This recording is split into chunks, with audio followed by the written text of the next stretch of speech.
Hola, el día de hoy, con el favor de Dios, comenzamos una nueva serie sobre el libro Orjot Tzadikim o Los Caminos de los Justos, conocido antaño como Sefer Amidot o el libro de los atributos. Es un libro muy famoso y muy conocido que pueden encontrar traducido a diferentes idiomas. Yo estoy trabajando con la edición de la editorial Jerusalén de México, en una edición que fue de un ejemplar gratuito que se repartió en México.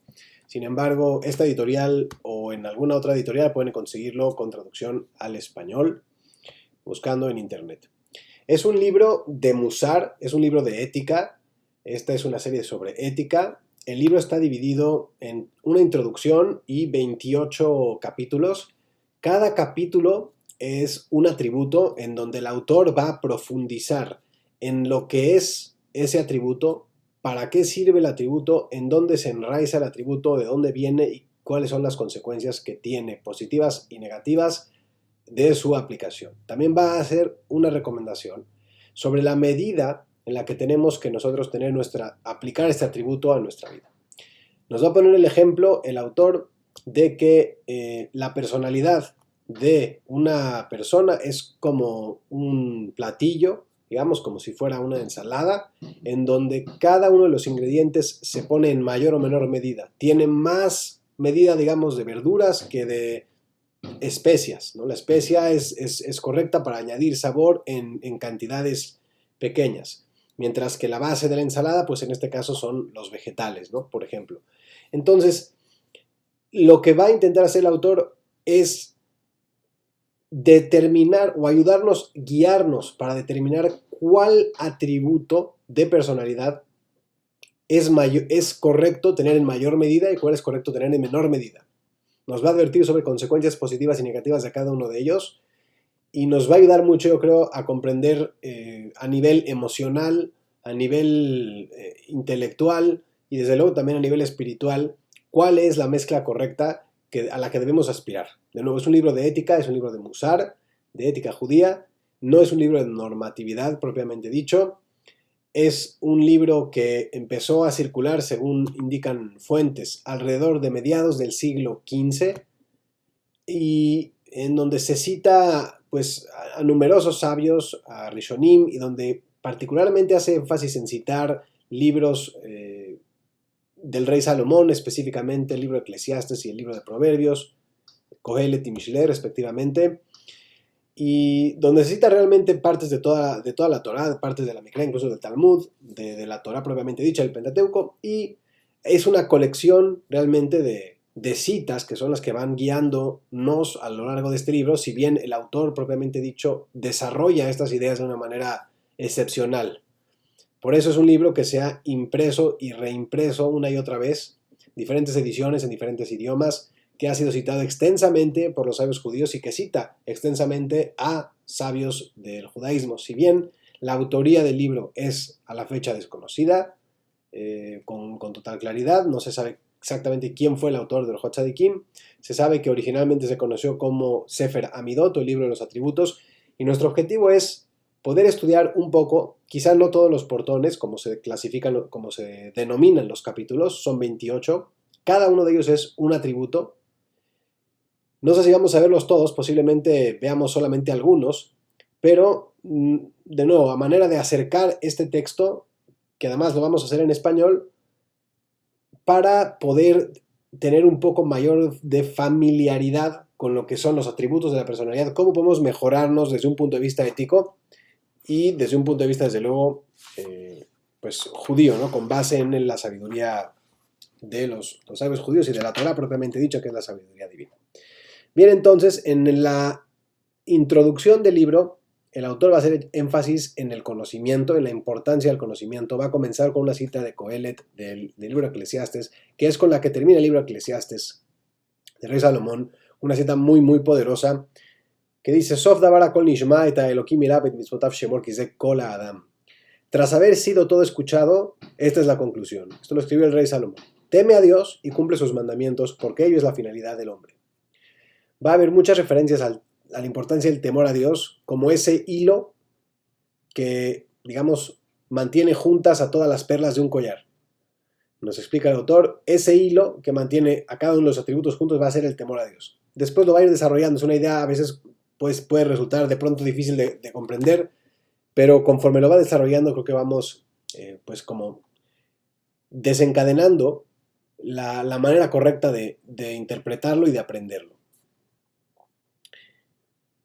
De nuevo entonces hace mucho énfasis, como hemos visto en otros videos, sobre el conocimiento. El video específicamente de la Amidá. Nuestra primera bendición en la Amidá, en la parte cúspide de la plegaria, es agradecer por el conocimiento. Es una característica, es un rasgo humano que tenemos los humanos mucho más desarrollado que otras criaturas, y la posibilidad de acceder y atesorar este conocimiento es mucho, muy, muy importante. Nos va a decir el autor que hay diferencias entre las personas y que estas diferencias obedecen a la variedad de la cantidad de cada atributo. Es decir, una persona, como un platillo, está compuesto de diferentes ingredientes. Cada atributo es uno de estos ingredientes. Unos tienen más de un ingrediente y otros más de otro ingrediente. Lo que el autor va a intentar hacer en este libro, a lo largo del libro, es ayudarnos a distinguir cuáles son los ingredientes que debemos tener en nuestro plato, que deben conformar la mayoría del plato, y cuáles deben de ser añadidos en menor medida. Nos va a decir aquí, nos va a empezar con un consejo que nos dice que fundamentalmente hay dos clases de personas. Las personas personas que su razón está por encima de sus deseos, y personas que sus deseos están por encima de su razón. Como si fuera una fórmula, nos dice que la ventaja, las personas que están aventajadas son aquellas, digamos, ventaja igual a aquellas personas que tienen la razón arriba, la razón, digamos, dominando al deseo, y no viceversa, el deseo dominando la razón. No se refiere nada más a un deseo impulsivo, sino a un deseo que puede ser un deseo bien estructurado, un deseo razonado, pero que es más un deseo que razón. Vamos a hablar de forma concreta. No nada más se va a referir, por ejemplo, al deseo de comer, a un deseo del gusto, sino puede ser un deseo proveniente de otro de nuestros 5 sentidos. Porque los 5 sentidos son las ventanas por las que nosotros podemos interiorizar cosas. Y el autor nos explica aquí que a través de los 5 sentidos es que nosotros deseamos cosas y determinamos acciones a seguir. Puede ser un deseo del gusto, ser un gusto por comer, por ejemplo. Puede ser el gusto del tacto, o el gusto de la vista, o el gusto del oído, o el gusto del aroma, del olfato. Y todos estos sentidos debemos de saber cómo interpretarlos. Y para eso nos va a ayudar este libro también. Nos dice que las almas de las personas, las almas que son más elevadas, son aquellas que su razón, su capacidad de pensar, de conocimiento, es mayor al deseo. Y la parte del temor a Dios, de cierta manera, es equiparable al conocimiento. Tiene que ver con la posibilidad de autocensurarse o de limitarse, de autolimitarse, en línea con lo que Dios nos va a transmitir en la Torah, que son los valores que vamos a seguir.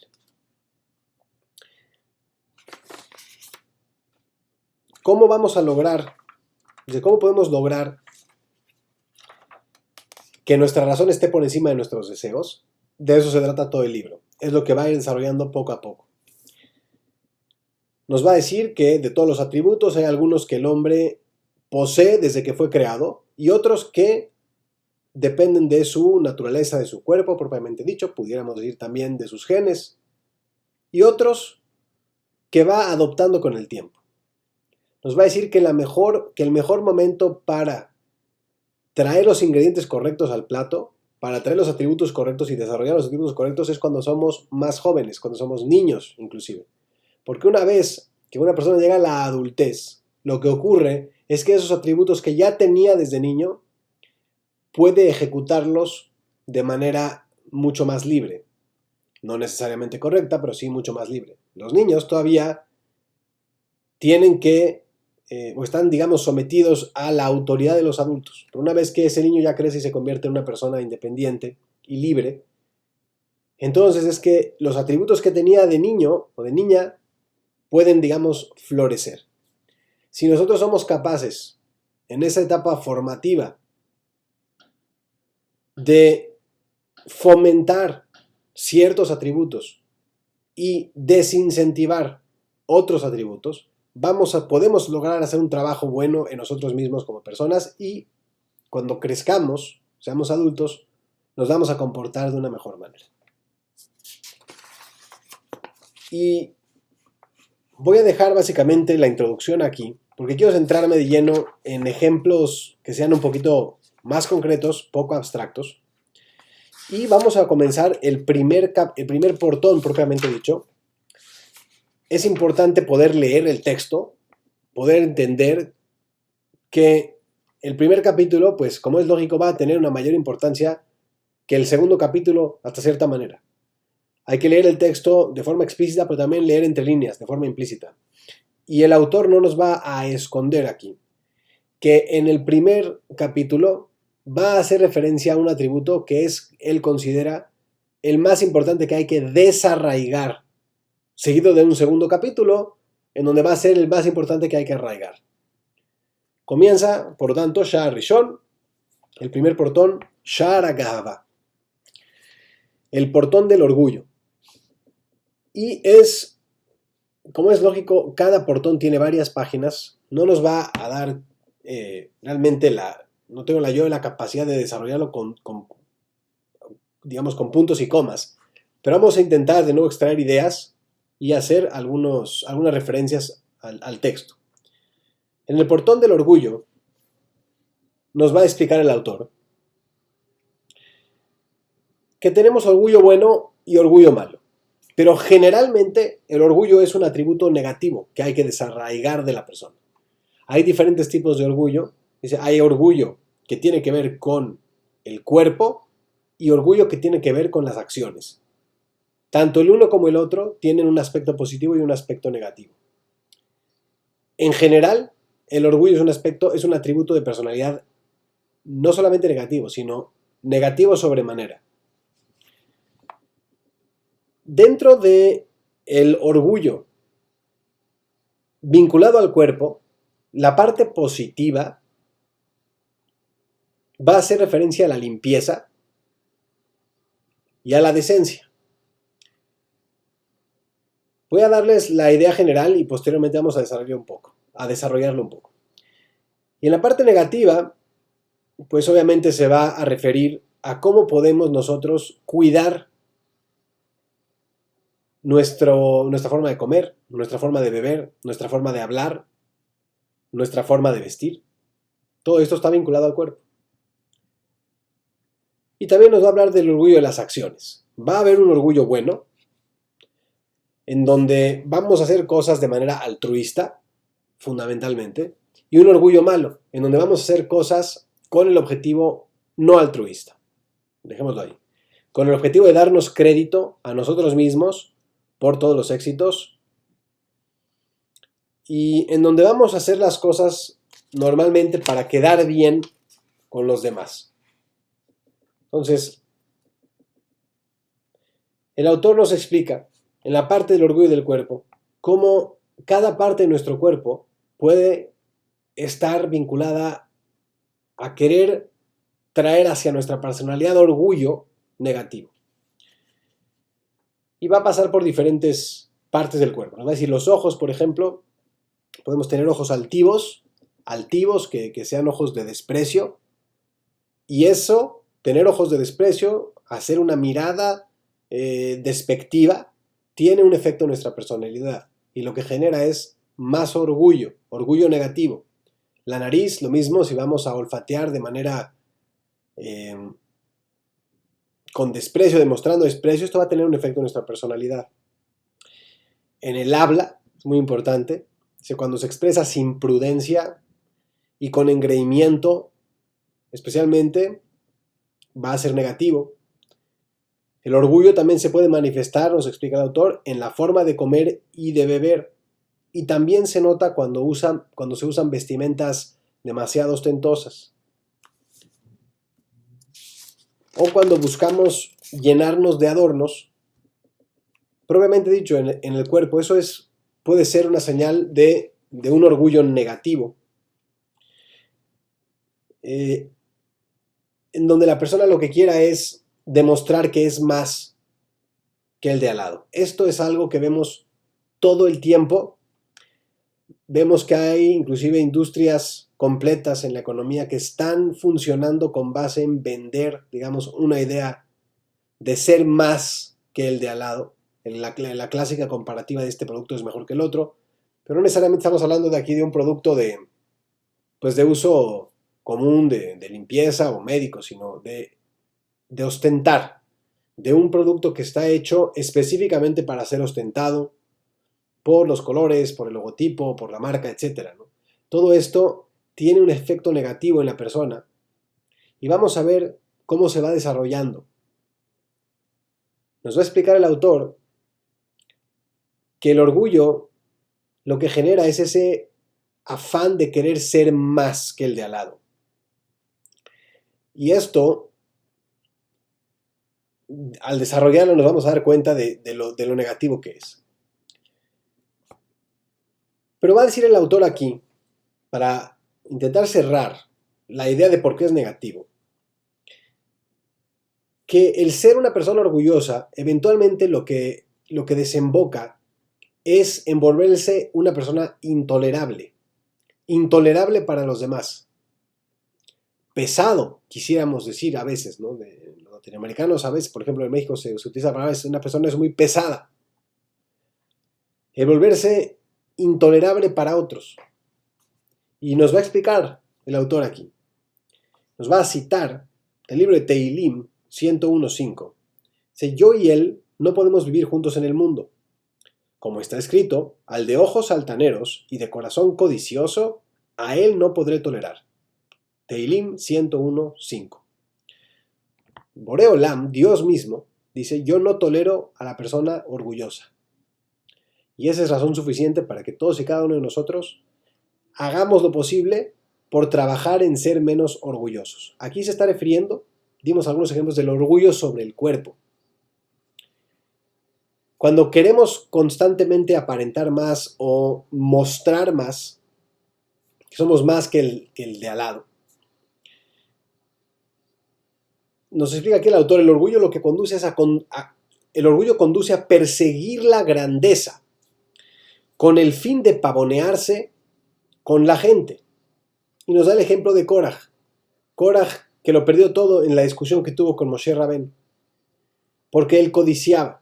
Entonces, eventualmente, todo lo que vemos, lo que escuchamos, lo que olemos, lo que tocamos, lo que degustamos, tiene un efecto en nosotros mismos al interior, en nuestro corazón. Si nosotros le vamos a dar al corazón lo correcto, el corazón va a eventualmente ser un corazón bueno, como decíamos en Pirkei Avot, lo importante es tener, un buen corazón. Pero cuando lo alimentamos al corazón de codicia, por ejemplo, no podemos dejar de hacer énfasis en el 10º mandamiento, lo tajamot, no codiciarás. Lo que ocurre es que ese corazón nunca está satisfecho y se vuelve un mal corazón. Entonces, codiciar, se buscan razones para razonar por qué queremos codiciar. No obstante, Dios nos explica, aquí el Jajam, que codiciar está mal. Porque codiciar tiene efectos, causas y consecuencias sumamente negativas. Y esta codicia se enraiza en el orgullo, en querer pavonearse con los demás. Como dijimos al principio, son dos cosas que pueden ocurrir. Desde el punto de vista del cuerpo, querer, de nuevo, ser más o tener más que el de al lado. Y desde el punto de vista de las acciones, darse crédito a uno mismo por todo lo bueno que tiene, o lo aparentemente bueno que tiene en su vida. Darse crédito a sí mismo, como decíamos, Koji Beotzem Yadi, Natalia Tajay Lasem, que es no dar crédito donde crédito es debido, que es claramente a Dios. Porque una persona, ya lo hemos hablado anteriormente, no puede decidir respirar o no, o que le lata el corazón, no que sus órganos internamente funcionen. Todo esto funciona de manera, digamos, prácticamente automática. Tenemos, por lo tanto, todas las herramientas necesarias, el pensamiento, la vista, etcétera, para poder hacer cosas. Y cuando nosotros decidimos tomar crédito por todo lo que ocurre, estamos obviando el hecho de que ya tenemos, digamos, la carretera lista y el coche listo y nosotros lo único que estamos haciendo es conduciendo hasta cierto punto, decidiendo si ir por el carril izquierdo o ir por el carril derecho, y ya estamos dándonos crédito por toda la carrera y toda la infraestructura, básicamente. Nos dicen que el orgullo tiene como consecuencia una ambición desmedida e impaciencia. El orgullo conduce al deseo, ya que el corazón del soberbio es codicioso y desea todo. Y la codicia es el peor de los atributos, por cuanto la persona sentirá deseo por su orgullo de vestir atuendos caros y de construirse grandes palacios y de comer los mejores manjares, pues la persona que cae en el orgullo siempre codiciará lo más extravagante. Y dice que si no lo puede costear, inclusive puede llegar a cometer actos de criminalidad para obtener satisfacer ese deseo. Pero no solo eso, no se satisface el deseo, sino que dice, nos explica el autor, que la persona orgullosa no queda satisfecha. No importa lo que tiene, no está satisfecha y no queda satisfecha. Pues siempre sentirá que es poco debido a los grandes gastos que le ocasionan su deseo y su orgullo. La soberbia también provoca la falta de paciencia para tolerar a los demás. Y no es necesario extenderse sobre el defecto de la falta de paciencia. Por lo tanto, nos explica el autor, el camino recto que debe seguir el hombre, este es, digamos, el orgullo bueno, es el de cuidar la pulcritud, la limpieza. Y ustedes se pueden preguntar, bueno, ¿qué tiene que ver con limpieza? Con querer comprar una ropa de tal o cual marca, o tener tal o cual coche, o vivir en tal o cual zona o código postal. Tiene todo que ver. Nos explican aquí los jajamim, con base en el conocimiento que tienen de Torah, que es el orgullo la raíz de esta codicia. No nada más se codicia, sino que se codicia porque somos orgullosos en nuestro corazón. Que los vehículos a través de los cuales traemos a nosotros este deseo son los 5 sentidos. Y que cuando en nuestro corazón lo que hay es orgullo, siempre vamos a querer más. Y no vamos a estar satisfechos. Y vamos a sentir que merecemos más y no vamos a estar satisfechos. Y vamos a tomar crédito por todo lo que tenemos, pero siempre vamos a querer más, porque no vamos a ser capaces de reconocer que no somos tanto, que esto que tenemos quizá nos fue dado. Por lo tanto, nos dice lo central, qué orgullo es bueno, qué cosas puedes aspirar a tener, qué cosas debes, digamos, de cierta manera codiciar, aunque no es correcto el término codiciar, porque qué cosas deberíamos desear tener. Y hace énfasis en la pulcritud, en la limpieza, en que la ropa que uno viste, en que la comida que uno come, en que los utensilios o las herramientas que uno tiene para su vida cotidiana sean limpios, sean decentes y no generen asco. Lo dice aquí la pulcritud. Prendas sencillas, ropa sencilla, agradable y limpia. Comida debe ser limpia. Comida sencilla y bebida simple, de acuerdo con sus medios económicos. Hay personas que tienen más medios económicos, otras que tienen menos medios económicos.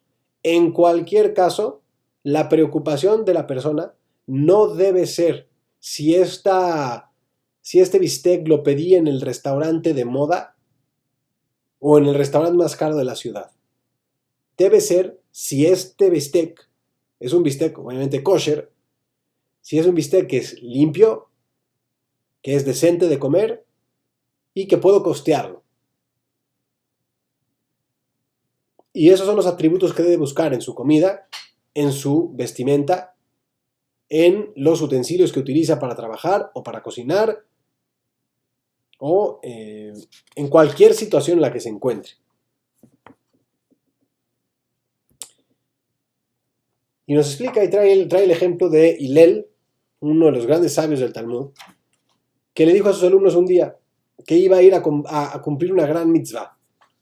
Cuando sus alumnos lo siguieron hacia donde iba, en aquel entonces no tenían pues regaderas o baños, duchas en sus propias casas, tenían que acercarse a los baños públicos. Y fue al baño público a tomar una ducha. Y sus alumnos le preguntaron si eso era una mitzvah. Y él les contestó que así es, que era una mitzvah muy, muy importante. Y les dio toda una derashá, porque ir a bañarse, ducharse y estar limpio era una mitzvah, un mandamiento de Dios. Entonces, esta es la parte, digamos, más importante que corresponde al orgullo respectivo al cuerpo. Vimos que el cuerpo lo podemos adornar con mil y una cosas y que eso está siendo desincentivado por nuestros jajamín. Todos, conforme a nuestros medios, lo que debemos buscar en cómo nos vemos, cómo nos vestimos, qué comemos, es la limpieza, la pulcritud, la sencillez y la decencia. No porque esté de moda ir sin ropa por la calle, eso es decente. No es decente. Esta no es una clase normativa. Claro que hay normativa al respecto de cómo uno debe vestirse, pero la palabra fácil de vincularse con ella es la decencia. Por lo tanto, la pulcritud, la sencillez y la decencia es lo que debemos buscar, y no por eso tenemos que limitarnos. Si una persona tiene muchos medios económicos y quiere buscar un material que es de la mayor calidad, no se dice que no pueda hacerlo. Puede hacerlo siempre y cuando sea con sencillez, sea con pulcritud, y no sea por el motivo de ir a mostrar, a pavonearse con los demás. Cuando nosotros vemos esto es algo que está completamente extendido en la sociedad en que vivimos, por lo menos aquí en Occidente, yo que también en otras partes, en otras latitudes, pero realmente lo que ha ocurrido ya hoy por hoy con el tema de las marcas y todos los diferentes niveles de marcas que hay, y cómo estas marcas están asociadas a un estatus socioeconómico, esto demuestra la bancarrota moral, de ética, en la que estamos hoy por hoy. No es correcto ni es bueno. Si una persona busca buenos materiales, puede buscarlo aun si no está persiguiendo una u otra marca. Entonces, esto es la parte del orgullo que se refiere a nuestro cuerpo. También podemos hablar del orgullo que se refiere a nuestras acciones. Nos explica aquí el Orjot Tzadikim que hay buena y hay mala. Y va a citar aquí a Shelomo Amelech, que dice que un extraño te alabe y no tu propia boca. Y aleleja zar velo fija, Mishle, libro de Proverbios 27:2. El orgulloso, cito, siempre se da crédito, lo cual impide que se esfuerce debidamente por la Torah, ya que no es consciente del honor divino. Y lo único que le importa es que todos lo reconozcan como un hombre bueno y sabio. Con eso se conforma. Siempre se alegra por el fracaso de sus compañeros y su escaso conocimiento, además de honrarse con su deshonra.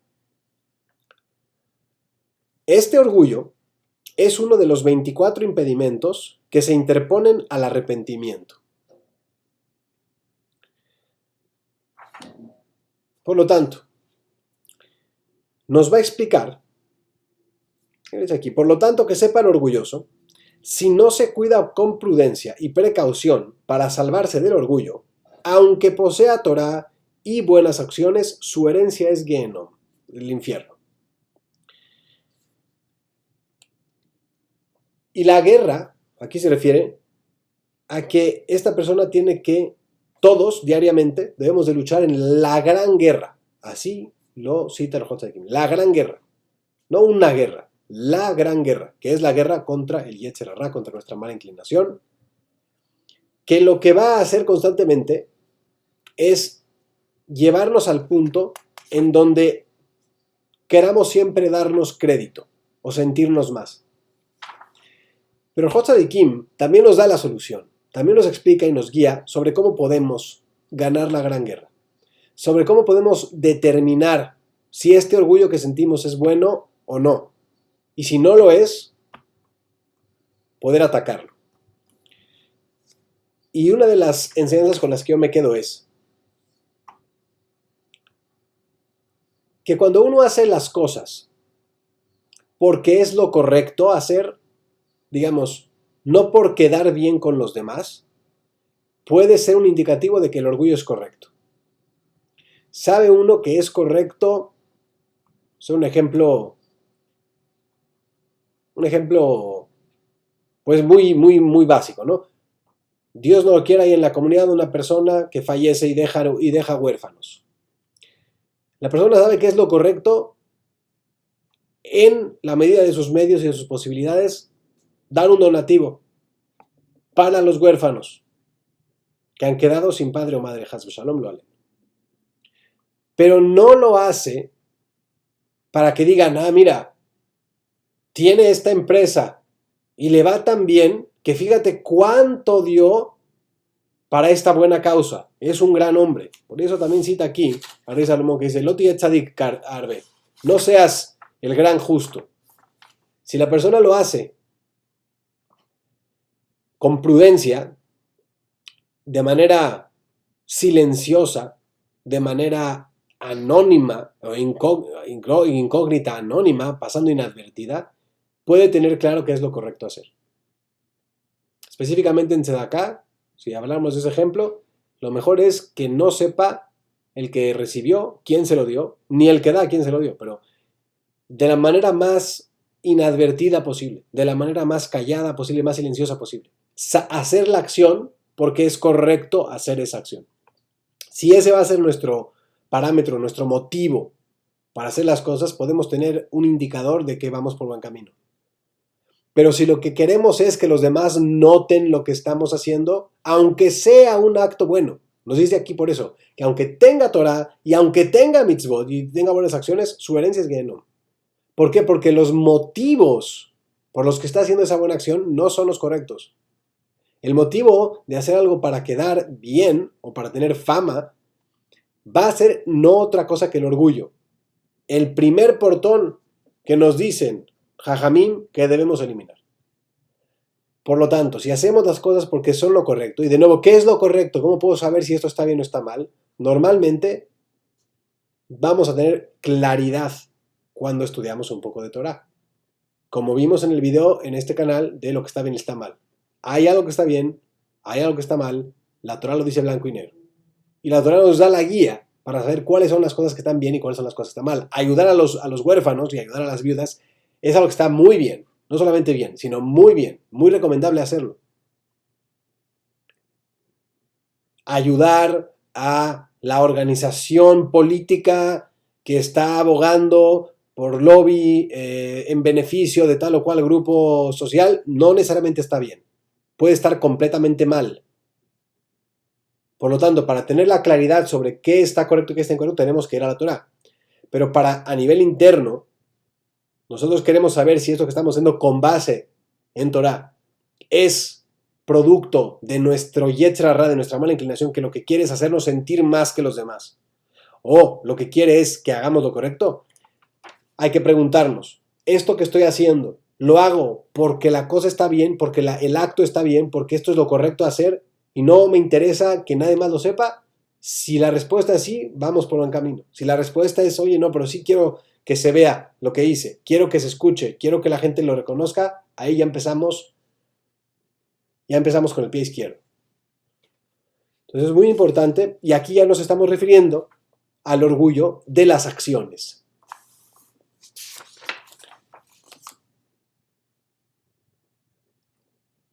Nos explica el Jajam, y esto también va en línea con lo que dice el Rambam, que cuando tenemos una característica negativa en nuestra personalidad, y todos tenemos características negativas, pero cuando tenemos mucho de una característica negativa, por ejemplo del orgullo, y específicamente del orgullo, lo correcto de hacer es irse al extremo. Y el extremo del orgullo, en el otro extremo, en el polo opuesto, el antónimo del orgullo es la humildad, que va a ser el siguiente portón. Y nos va a dar aquí algunos ejemplos de cómo podemos ir al extremo contrario del orgullo para poder desenraizarlo de nuestro corazón. Y una vez que hayamos logrado desenraizarlo, entonces lo correcto es ir por el camino de en medio. Tomar orgullo bueno y desechar orgullo malo. En general, hemos dicho, el orgullo es una característica predominantemente negativa. Si bien hay orgullo bueno, y ese orgullo bueno aplicado al cuerpo va a ser la pulcritud, la decencia, la limpieza, en nuestra vestimenta, en nuestra comida, en nuestras herramientas, etcétera, en nuestra casa. Y va a haber orgullo bueno también de acciones, que va a ser cuando uno hace las cosas sin un fin ulterior, sino porque es lo correcto hacer según lo que dice Dios en la Torah. Ayudar a la persona o trabajar tal o cual acción. Y el orgullo negativo, como hemos visto, pues es querer hacer las cosas para quedar bien con los demás, para poderse ganar el favor de los demás, para ser reconocidos por los demás, o para darse crédito a uno mismo, propiamente dicho, decir, cogí beotzem yadi, esto, mi fuerza, mi gran inteligencia, mi gran sabiduría, es lo que me da a mí todo este éxito que tengo, y merezco más. Y a nivel interno, en la parte del cuerpo, ese corazón que codicia. El corazón que codicia es malo, nunca va a ser satisfecho. Siempre va a querer más. Entonces, estar viendo cómo podemos ser más que los demás, eso no va a ser nunca algo conducivo a elevarnos como personas, a elevar nuestra personalidad. Por lo tanto, si el camino correcto es rezar con concentración y con calma, está hablando aquí de al rezar, exhortar a hacer el bien y advertir contra el mal, exhortar a otras personas a hacer el bien y advertir contra el mal, obrar todo lo bueno, tanto en público como en privado. Y si alguien recibe honor y es alabado, por ello, su recompensa no se ve afectada, ya que no fue con ese propósito que realizó la acción. Por eso, cuando hagas una buena acción, date cuenta tú mismo de quién esperas la recompensa. Si la esperas de Dios, la acción es perfecta, pero si la esperas de la gente, entonces carece de perfección. Cuando hagas algo en público, debes determinar si lo harías del mismo modo si estuvieras solo o sola. Pues si es así, entonces tu acción es, aquí lo traduce como perfecta, tu acción es completa. Si yo a título individual, en la soledad de mi persona, hubiera hecho esa misma acción porque sé que es lo correcto hacer, más allá de que digan los demás o no, la acción va por buen camino. Está correcto. Pero si no, podemos tener casi una garantía de que lo estamos haciendo para volvernos soberbios y por el orgullo que sentimos de querer tener reconocimiento de los demás. Así pues, ¿cuál es la medida correcta? Así pues, quien padece el atributo del orgullo debe esmerarse para abandonarlo, ya que es sumamente vil y su fuerza nociva es muy grande. Además de siempre estar presente, mientras que la ventaja que ofrece es muy pequeña. Y explica el Jajam que cuando nosotros vencemos a nuestro Yetzer Hara, por eso es la gran guerra, porque no basta con vencerlo en una batalla o 2 o 10. El Yetzer Hara siempre está vivo, no lo podemos matar hasta que nos vamos de este mundo, y por eso dice el Rab, por eso dice en la Torah, citado aquí en el Hot Tzadikim, Al tamim beatzmeja ad yom motja, no creas en ti mismo ni hasta el último día. ¿Por qué? Porque hasta el último día de tu vida. va a haber una mala inclinación en ti. Y esa mala inclinación hay que constantemente apagarla, abandonarla, desviarla, rechazarla, atacarla. Por eso es que tenemos que estar siempre en alerta para que nuestras acciones sean positivas. Al cabo del tiempo, cuando tenemos esta mentalidad y estamos filtrando constantemente las acciones que hacemos, vamos a empezar a notar los beneficios que tiene tener una ashkafá, una perspectiva con base en Torah. A nivel espiritual, desde luego, es el beneficio más alto de todos. Pero lo vamos a ver a todos los niveles de la existencia. A nivel físico, a nivel emocional, a nivel espiritual, a nivel mental. La coherencia a la que podemos llegar si actuamos o constantemente estamos regresando, como si estuviéramos regresando a la caña de pescar, reflexionando y mejorando, porque nos vamos a equivocar todo el tiempo. Pero si somos capaces de tener algunas pistas, por ejemplo esto, yo quiero hacer algo, ¿cómo sé si eso que quiero hacer es bueno o malo? ¿Lo haría si nadie más, si nadie lo fuera a ver nunca? La respuesta es sí, bueno, pues entonces quizá vale la pena hacerlo. Pero si lo haría nada más porque me va a ganar un puesto, me va a ganar un estatus, me va a ganar un aplauso, un thumbs up, un emoji de los demás, quizá lo correcto no es correcto hacer eso. Porque lo que estamos buscando es ensoberbecernos o tener soberbia, tener un corazón codicioso.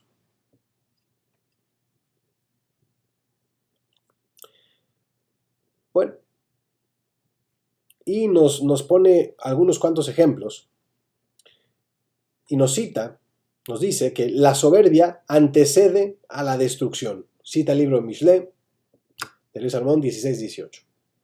Y trae varios ejemplos de la Torá, del Tanaj, en donde cita a el faraón de Egipto, que era una persona muy soberbia, que cito aquí, dice, ¿quién es Dios para que yo escuche su voz? Libro de Shemot 5.2.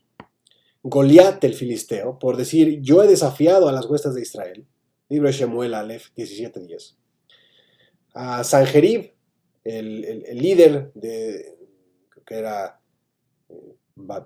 una zona por la zona de Babilonia, este que conquistó y mezcló los pueblos y era muy poderoso, quien dijo, ¿cuál de todos los dioses de estas tierras ha librado su tierra de mi mano? Libro de Yeshayahu 36:20. A Nebuchadnezzar, el babilonio, quien destruyó el primer templo, por decir, ¿y qué Dios será aquel que los libre de mis manos? Libro de Daniel 3:15. Y a todos los demás que siguieron su ejemplo y se expresaron igual, todos acabaron en la ruina y en la vergüenza. El que se apega a este atributo del orgullo no es, es una persona que va a obrar con malicia. Y el orgullo, como dice aquí, la soberbia, antecede a la destrucción. Tarde o temprano, esa persona orgullosa va a ser destruida. También dice que debido a que el orgullo conduce a la falta de paciencia, la persona que es orgullosa llega a ser detestado no nada más por Dios en primer lugar, sino que inclusive al interior de su propia casa la gente no puede tolerarlo. Es, digamos, de cierta manera es impaciente con él, no lo pueden soportar. Entonces el orgullo trae destrucción a la persona. Aunque al principio no le parezca, es un atributo muy destructivo. Es posiblemente el atributo más destructivo que hay. Y por eso, con toda la seriedad, este libro comienza con el portón del orgullo. Para decirnos qué no debemos hacer. Si bien hemos visto que hay una partecita de orgullo que puede ser positiva, o que es positiva, especialmente el tema de limpieza y pulcritud a nivel cuerpo y del tema de no buscar el reconocimiento de las acciones que hacemos a nivel acciones, vemos que son, digamos, esto sería quizá como especias que ponemos en este platillo. Esas especias le van a dar un aroma excelente a la comida, inclusive un gran sabor. Pueden cambiar todo el sabor de la comida las especias. pero no es la base del platillo, no es la base de la personalidad. Muy importante, el orgullo hay que separarnos de él. Y creo que hasta aquí lo vamos a dejar, con el favor de Dios, para continuar la próxima vez Blineder con el siguiente portón, que sería el portón de la modestia, en donde hay lo contrario. En este caso vamos a ver un atributo que es importante tener, cómo podemos cultivarlo y cuáles son algunas de las consecuencias positivas y las causas que tiene la modestia o la anava. Baruch Adonai Leolam, amén be amén.